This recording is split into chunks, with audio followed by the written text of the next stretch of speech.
अब आया, हाँ अब कह रही है दिख रहा है, आपको दिख रहा है?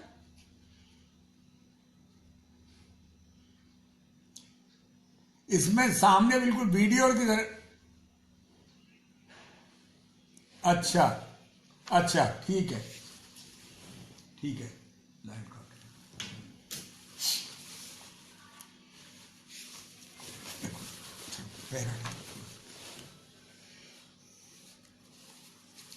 अमर भारतीय काव्य के अमर प्रणेता,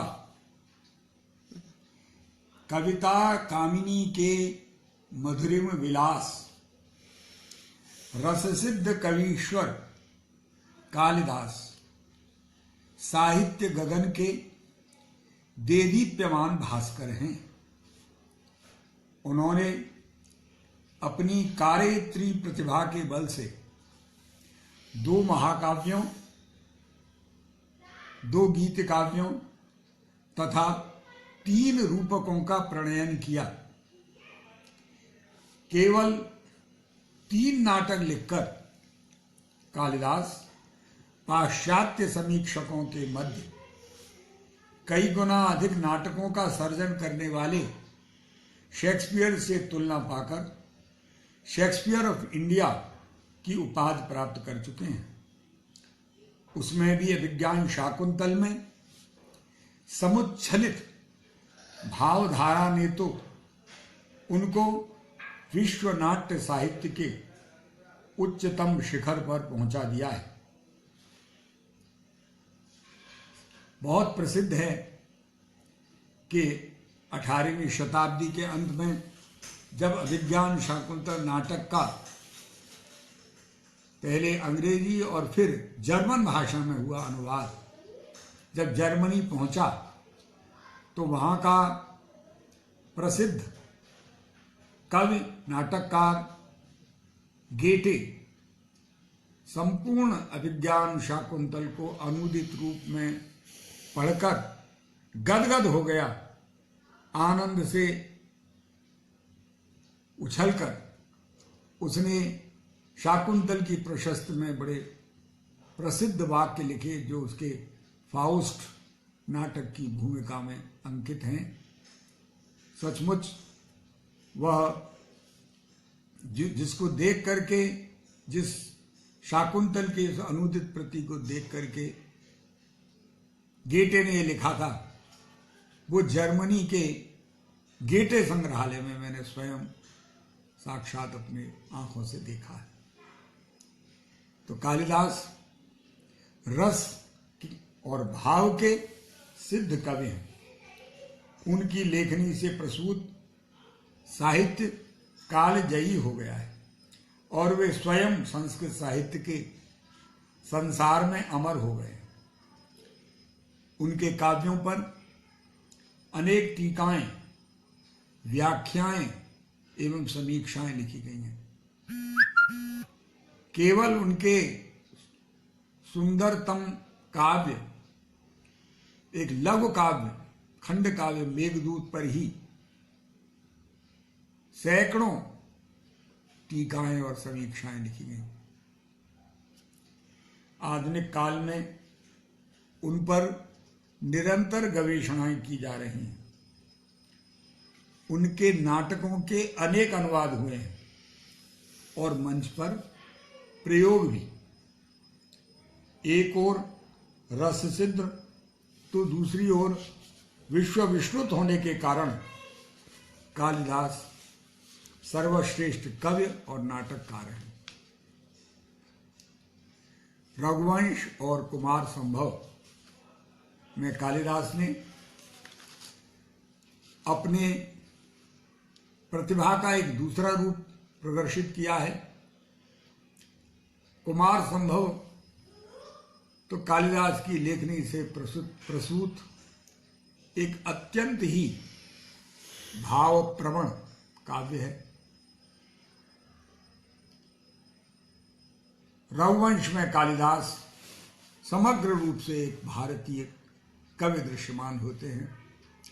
वे जिस तरह से भारत की संस्कृति की ओर उन्मुख दिखाई पड़ते हैं, उसी तरह भारतीय धरा पर फैलती हुई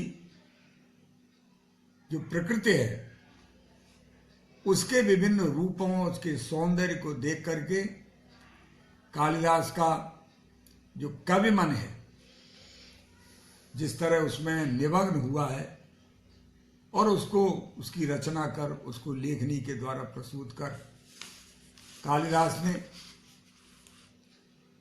सहृदय समाज को एक सुंदर प्रकृति काव्य दिया है। वनों, नदियों, गांवों, पर्वतों, शैलमालाओं और पुष्पों, पादपों का मानवीय संवेदना के साथ समग्र सौंदर्य का उद्घाटन जैसा कालिदास ने किया है वह अप्रतिम है और उसी के कारण कालिदास कालिदास हो गए। कालिदास की काव्य कला का भारतीय कला साहित्य पर, या ये कहना चाहिए कि समग्र ललित कलाओं पर बड़ा ही अमिट प्रभाव पड़ा है। संगीत कला, चित्रकला और मूर्ति कला, इन तीन कलाओं में लगता है कालिदास की काव्य कला जब परिनिष्ठित हो जाती है तो कालिदास से प्रभावित होकर के ये समस्त कलाएं अपना और भी अधिक सुंदर रूप धारण करते हैं। मेघदूत के विरह काव्य में को विरह के भाव को मंदाक्रांता छंद में निबद्ध कर कालिदास ने